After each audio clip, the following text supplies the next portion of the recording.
My name is Kaylee, and in this video we're going to take another look at the human species known as the Denisovans and all that we know about them so far.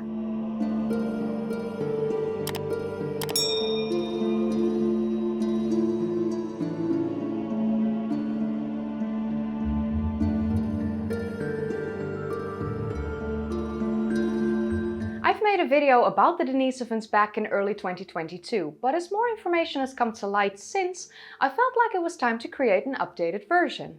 And then there's the idea that the Denisovans were a race of giants. Well, were they actually a race of giants that accelerated the flowering of human civilization 40,000 years ago, or were they not?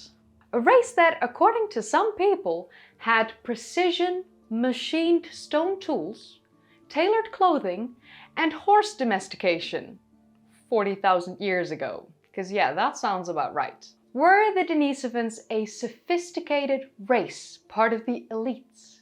Were their descendants the creators of a cosmological death journey that viewed the Milky Way as the path of souls? Well, I'll tell you all about that near the end of the video, so sit back, grab something to drink, and enjoy this documentary about the Denisovans. All that we know about this extinct enigmatic species so far. The Denisovans are actually the first species of archaic humans that have been discovered based on their DNA alone. If DNA research wasn't as advanced as it is today, we would have mistaken them for Neanderthals due to the fact that Neanderthal bones were discovered in the same cave as the first bones of the Denisovans were found. This cave is known as the Denisova cave, and it is located in the Altai Mountains of Siberia in Russia, near the border of Kazakhstan, China, and Mongolia.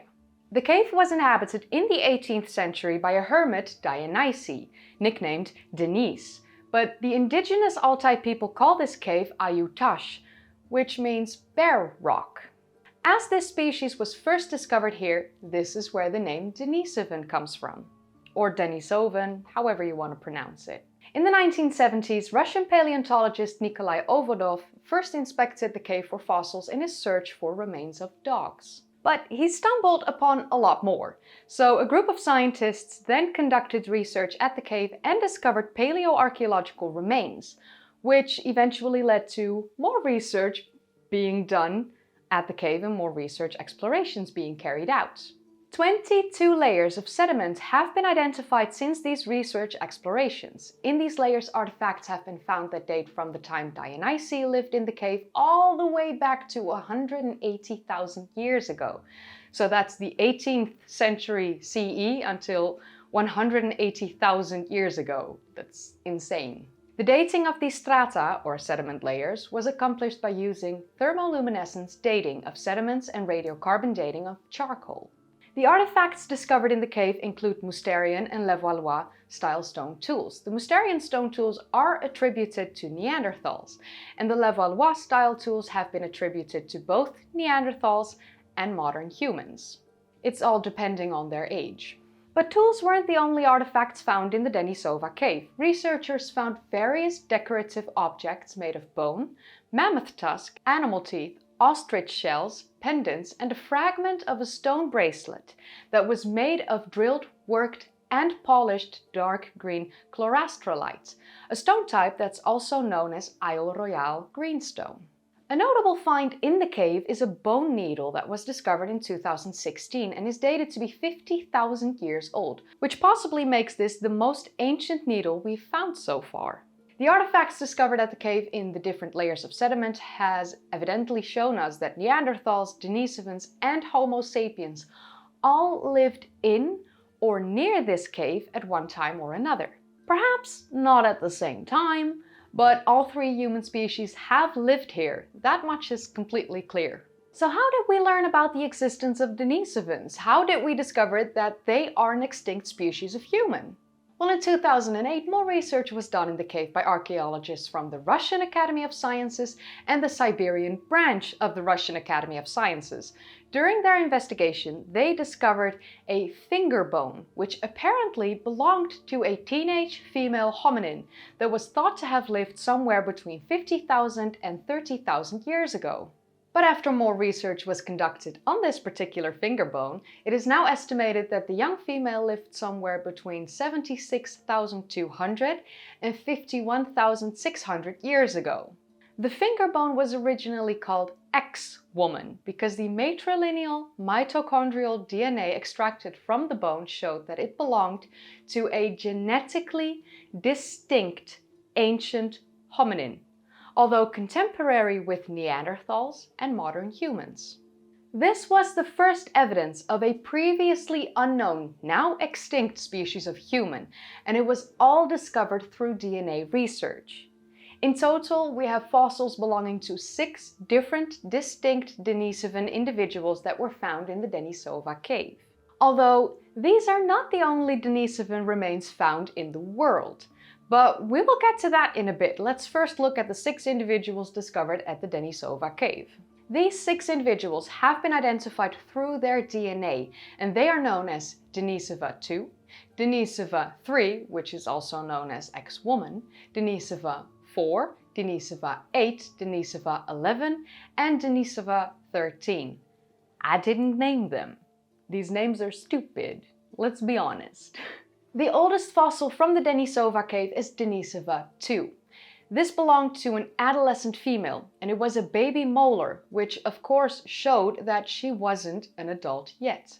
So this young adolescent female lived somewhere between 195,000 and 122,700 years ago, and this was actually the very first fossil of Denisovan discovered in the Denisova cave all the way back in 1984, although it was attributed to have come from a Neanderthal until they did the DNA research and discovered that it actually belonged to a Denisovan. Denisova 11, or otherwise known as Deni, is of significance for a very, very different reason. The fossil belonging to her body was discovered in 2012. This fossil is a piece of either an arm or a leg bone, and this was another adolescent female, approximately 13 years of age, and she lived approximately 90,000 years ago. The reason that this particular bone is of significance is because this is the only Denisovan and Neanderthal hybrid that we know of at this point in time. She is a first generation archaic hybrid. Research has uncovered that she had a Neanderthal mother and a Denisovan father. So she completely is a 50-50, you know? A pure hybrid. Of course, we knew that interbreeding happened between Neanderthals, Denisovans, and modern humans, but this is the very first time that we have found a first-generation hybrid of 2 distinctly different species. I've actually made a full video on Deni, the hybrid, a few years ago. I'll link it in the description down below, and I'll put it as a card in the upper right corner for you to check out. Up until 2019, remains of the species of Denisovans were only found at the Denisova cave and nowhere else, until a research group in China discovered a partial mandible in the Baisha cave on the Tibetan plateau, as their research revealed that this mandible belonged to a Denisovan. Unfortunately, they were not able to extract DNA from this bone, but they were able to do an ancient protein analysis that contained collagen and found this specimen had close affiliation to the Denisovans from the Denisova cave, and not as close affiliations with Neanderthals and Homo sapiens. They were able to date this fragment to be more than 160,000 years old. So by 2019, we had evidence of Denisovans living in Siberia and on the Tibetan plateau, which are actually still quite close when you look at a global perspective. But then, on May 17th, 2022, a paper was published by Nature about a Middle Pleistocene molar that was discovered in the Annamite mountain chain in the country of Laos. The molar was discovered in the Tongguhao 2 cave, which is also known as the Cobra Cave, which is a lot easier for me to pronounce because holy hell, I butchered that. Absolutely. And because I often struggle with different languages and their pronunciations, I will be referring to the cave as the Cobra Cave from now on. Let's make it easier for me, shall we? The Cobra Cave is located in the Houaphanh province in the country of Laos, which is a country in Southeast Asia below China and above Thailand. This particular cave and its fossils were discovered after a survey was done in the area due to another famous discovery nearby at the Tampa Link site, where 70,000-year-old Homo sapiens fossils were discovered. You know, if you find fossils of Homo sapiens in a cave dating back to 70,000 years ago, you wanna, look at the other caves in the nearby area and see what they have. Makes sense. At first, the archaeologists discovered many teeth of giant herbivores in the Cobra Cave, animals like ancient elephants and rhinos that were known to live here in the ancient woodlands. In the same sediments as 3 discovered animal bones, the archaeologists found a molar belonging to a species of human. The sediment surrounding the molar was analyzed and dated by the use of a multitude of methods, including Bayesian modeling of luminescence dating of the sediment, uranium-thorium dating, and ESR dating of associated faunal teeth found in the same layer of sediment. Yeah, that's quite the multitude of options to date something. Again, ESR stands for electron spin resonance, which is an important method of dating fossils, especially the teeth. The dating methods that were used showed that the molar dates back to between 164,000 and 131,000 years ago, when this area was warm and had a tropical climate. Actually, similar like the climate in the area that we see today. The molar itself was analyzed as well. The internal structure was in combination with paleoproteomic analysis of the enamel indicate that the molar most likely belonged to a young female in the Homo genus. When analyzing the morphology of the molar itself, like for instance the cusps, it most closely resembles the molars found on the Jiahe mandible that was found in the Baisha cave in Tibet. The close morphological similarity between these 2 specimens indicate that the molar that was discovered in the Cobra cave in Laos most likely belongs to a Denisovan, as they resemble the same taxon. Please do note, unfortunately, that the climate in which the molar was found was warm and tropical. Tropical meaning that the climate is not just warm, but very humid as well. If there is one thing in the world that destroys DNA quickly over time, we know that it's warm humidity. And unfortunately, as you may have guessed, the DNA in the molar has completely disintegrated. But researchers nowadays really try their absolute best to uncover as much as we can about ancient remains like these. And they discovered ancient proteins. And these ancient proteins suggest that the molar belonged to a very young female Denisovan, most likely between the ages of 3.5 and 8.5 years old. That's really young. So let's take a look at what we know about the DNA and what clues it gives us on the evolution of the Denisovans in comparison to the Neanderthals and modern humans. Sequenced mitochondrial DNA that's been preserved by the cool climate of the Denisova cave was extracted for research. If you're sitting there watching this and you're wondering how cool the climate in the area of the Denisova cave is, well, honey, I'll tell you. It averages around a freezing temperature throughout the year, which is pretty chilly if you ask me. Honestly, I absolutely, with a fiery burning passion, hate cold climates and cold temperatures. Probably because of the fact that I've got ankylosing spondylitis, and any rheumatic condition in combination with cold weather, really, it's just gonna give you a super bad time. Ah well, I live in the Netherlands. It's rainy for 9 months straight. The researchers discovered that the mitochondrial DNA of Denisovans differ on 385 of the 16,500 bases, or nucleotides, with modern humans. To put this in perspective a little bit, modern humans and Neanderthals only differ on 202 of the 16,500 nucleotides. So the Denisovans and us, modern humans, were not as similar as the Neanderthals and us, modern humans. To give another comparison, just for fun, because we do like to look at the bigger picture when we look into these hominids and human evolution and all that stuff, the difference in nucleotides between modern humans and, for instance, chimpanzees is around 1462 of the 16,500 nucleotides. We're not that similar to chimpanzees, but at the same time, we are that similar.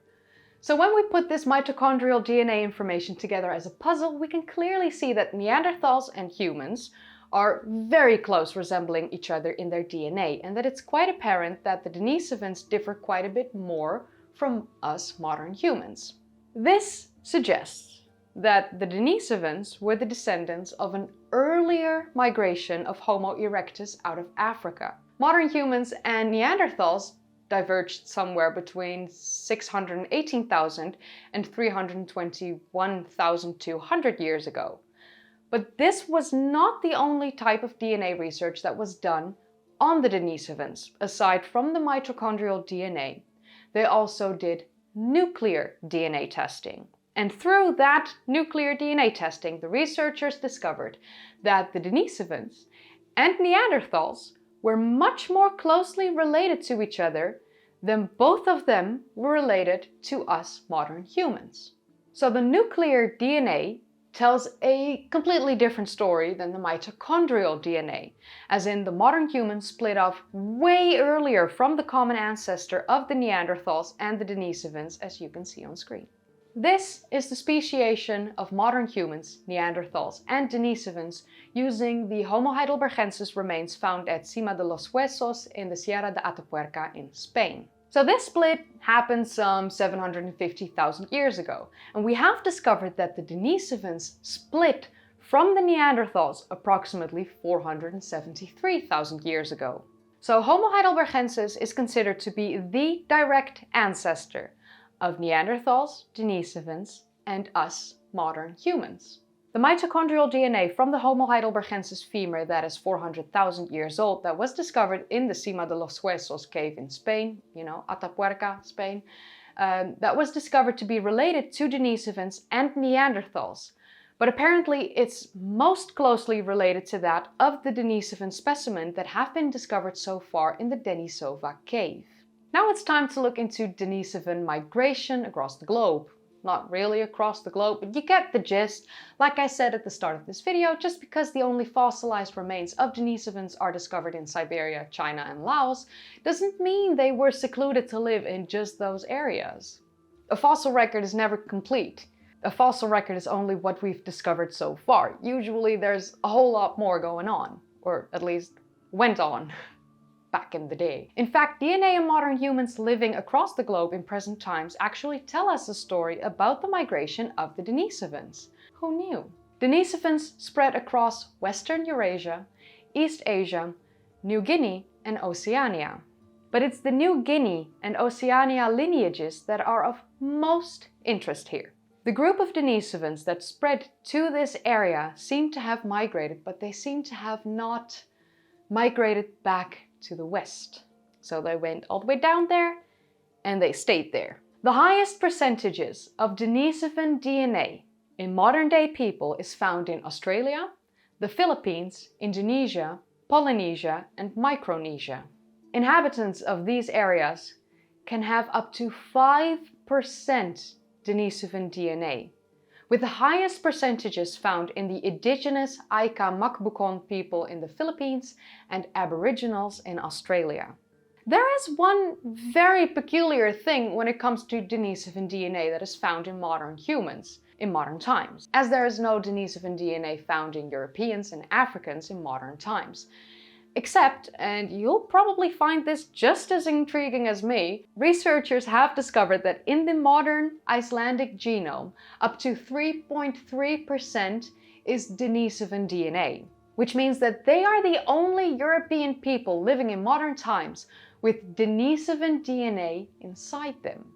Of course, this is not to say that people who have emigrated from South Asia or Polynesia or Micronesia or Australia to Europe don't carry it. Of course they carry it, and if they had a relationship with a European and they get kids, of course their kids will have that Denisovan DNA. But it seems that in lineages that have been European for a very long time, only the Icelandic people carry Denisovan DNA in their genomes.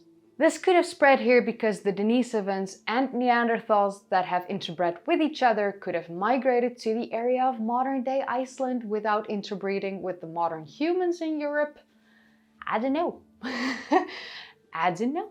Of course, this is only a hypothesis, as it is really absolutely unknown as to why people from Iceland carry Denisovan genomes in their DNA. We know that Homo species were able to inhabit vast areas. Evidence of this is Homo erectus and its remains that we have found not just in Africa, but in Eastern Europe, West Asia, South Asia, and even going all the way down to the islands of Indonesia. So why would it be strange to think that the Denisovans inhabited a vast area as well over time? A lot of the area of South Asia and Indonesia, Polynesia, Micronesia, Australia, it's very tropical, warm, not perfect for the preservation of fossils or DNA. So it's not strange to think that they inhabited a vast area over time. And we know from DNA evidence that the area in which they lived was truly much larger than just Siberia, Tibet, and Laos. But we finally have tangible evidence. We now have proof of this. The region of Southeast Asia was inhabited by at least 5 species in the Homo genus. It was inhabited by Homo erectus, Homo floresiensis, Homo luzonensis, Neanderthals, and Homo sapiens. And now we have evidence of a 6th species in the Homo genus living in this region, the Denisovans. This evidence shows that this region of Southeast Asia was an absolute hotspot for diversity in the Homo genus. They all flocked to this region sooner or later and made it their home. So what do we know about what Denisovans looked like? Well, as you can imagine, there's little known about the anatomy of the Denisovans because we only have a small amount of physical remains, and the ones that we do have are either small in size or teeth, and therefore not indicative of their appearance at all. The parietal bone skull fragment that was found of a Denisovan was most reminiscent of that of the Homo erectus. The finger bone that was discovered was most reminiscent with the finger bone of a modern human. And the mandible and molars that have been discovered are reminiscent with Neanderthals, Homo habilis, Homo erectus, and even to that of Australopithecines. Mosaic of a morphology, it seems. So trying to figure out what they looked like becomes incredibly difficult when you have the knowledge that all these archaic humans looked vastly different from one another. I've actually made videos on all the ones I've just mentioned, and you can clearly see in the videos that they all look vastly different. When looking at their DNA, we can conclude that they most closely resembled the appearance of Neanderthals. There have been facial reconstructions carried out, like the one you see on screen right now. This is Krijn. This was a Neanderthal that lived in the Netherlands long ago. And there are depictions on the proposed skull shapes, like I'm showing you on screen right now. I've used this picture in a past video, but I would like to note that these skulls are not depicted to scale. This is very important, people. Like, many people that saw me use this picture in a video in the past have left me comments saying that Denisovans were giants, or they ended up asking me if Denisovans could have been giants. Unfortunately, this picture is really not to scale. Someone made this and made the Denisovans much larger. Their skulls were most likely equally as large as the Neanderthal skulls, since they are most closely related, and we can conclude that the appearance of Denisovans would have resembled the appearance of the Neanderthals as well, since they are most closely related. So the skulls of both the Neanderthal and Denisovan in this picture are grossly enlarged, as their skull size would have been comparable to that of us modern humans. So now, I'm sorry to burst some of y'all's bubbles, but Denisovans weren't a race of giant archaic humans. They were just as large as Neanderthals and most likely would have looked very similar to Neanderthals. And we know that Neanderthals were similar to us in shape and size. But as you can imagine, that doesn't mean there aren't people trying to push the Denisovan are giants narrative, unfortunately. For instance, in 2018, Andrew Collins wrote a book called The Cygnus Key, The Denisovan Legacy, Göbekli Tepe and the Birth of Egypt. That title alone is just giving me a headache. In this book, he claims that the origins of Göbekli Tepe in Turkey and the Giza pyramids in Egypt are traced back to the Denisovans, a race of giants. that the earliest origins of human culture, religion, and technology derive from the lost world of the Denisovans. But wait, it gets worse. Because in 2019, Andrew Collins, along with Gregory Little this time, published a book called Denisovan Origins, Hybrid Humans, Göbekli Tepe, and the Genesis of the Giants of Ancient America. Really, this all sounds like a history TV show already. Probably aired after 10 p.m. in the evening, you know? In this book, they claim that Denisovan hybrids became the elite of ancient species and societies, and that before the first people reached the American continent, a population of enormous stature, or giants, lived there. This population, according to Collins and Little, were the hybrid descendants of the Denisovans, and that these Denisovans had precision machined stone tools, jewelry, tailored clothing, and celestially aligned architecture. I'm not even making this up. These guys who wrote this book really wrote this. I honestly wish I was joking here, because it honestly sounds absolutely ludicrous, as there is absolutely zero evidence for it. The Denisovans weren't more technologically advanced than modern humans or Neanderthals. They were not a sophisticated elite race of giants, and there is absolutely no way of knowing what they thought of the Milky Way. It's not like they wrote their thoughts down, you know? And it's not like we can ask them, hey, Denisovan, what you think of the stars there? You know, it's the Milky Way. What you think? Is that the path of souls to you? What? These are all ideas of a person who wanted to write and sell awesome sounding books, because usually the more awesome it sounds, the more people are interested.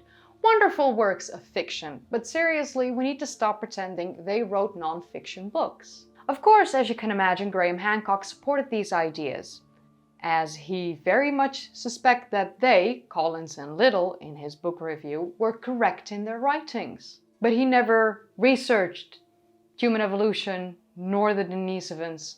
Andrew Collins has wrote a lot of books, and I might make a video in the future where I look into his other books and the claims that he makes in them. Hell, it might even become a series on this channel, as there is so much bullshit that he has put out.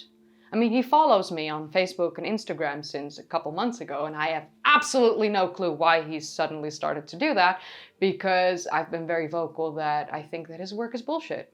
Sorry. Not only does he write about the Denisovans, but he also writes about skinwalkers, angels, Atlantis, UFOs, plasma intelligences, and much, much more. So, of course, people just run with these claims that he and others spread out into the world and then change some of the details to fit their own narrative. So some people claim that the Denisovans were roughly 210 centimeters tall, which equates to roughly 7 feet. And others claim that they were roughly 550 centimeters tall, giants, which roughly equates to about 18 feet. Then there are some people that believe that Denisovans were the giants of Ramayana and Mahabharata, which were the epic poems of Hinduism from ancient India. Whatever floats their boat, you know, whatever fits their narrative. Is there any evidence to back any of their claims up? No, and we need to be careful when people are making such bold claims about an extinct species, because it's easy to make people believe your ideas when it sounds awesome, unfortunately. But there's no scientific proof of any of it whatsoever. Denisovans were a close relative of us modern humans, and they were even closer relatives to Neanderthals. Their appearance would have been similar to that of ours, with just some slight differences, just as Neanderthals looked similar to us. What we know 100% for sure is that Denisovans and Neanderthals were most closely related. They also split from the same ancestor as us, Homo sapiens. We know for a fact that Neanderthals and Denisovans interbred, just like Neanderthals and Homo sapiens interbred. And we know from DNA evidence that Denisovans and Homo sapiens interbred as well. But Kaylee, these were 3 distinct different species. How were they able to interbreed and have viable offspring? Yes, these are 3 distinctly different species, but because all 3 share the same common ancestor, they were able to have viable offspring. And this is evident in the fact that modern humans carry Neanderthal and Denisovan DNA within their genomes. This does not make them the same species as us. They are distinctly different. As of this point in time in 2024, this is all that we know for certain about the Denisovans. There is a question about the Harbin cranium, dubbed Dragon Man, that might possibly be a Denisovan. But as of now, it's unclear. Therefore, I've not included it in this video. I have, however, made a video on Dragon Man or Homo longi or the Harbin cranium, whatever you want to call it, in the past. I'll link it in the description down below, and I've put a card in the upper right corner for you to click on to go check it out. You've reached the end of this video. Tell me, what do you think of the Denisovans? Let me know in the comments down below, as I'm absolutely very curious to hear what you think. If you enjoyed watching, then don't forget to give this video a thumbs up, subscribe if you'd like to see more of these kind of videos, and click that bell icon if you want to be notified whenever I upload. If you haven't seen my previous videos yet, then click that card in the upper right corner. It brings you to all my playlists, or click one of the links in the description down below, or click a video in the end card. I also want to say a massive thank you to all my patrons and my channel members. Thank you so much for supporting me. It truly means the world to me. And in about 2.5 weeks, I'll be in Turkey, starting my Turkey tour. You can still join me. You can still sign up for that. Links to the Turkey tour are in the description down below as well. I'll see you in the next video. Bye!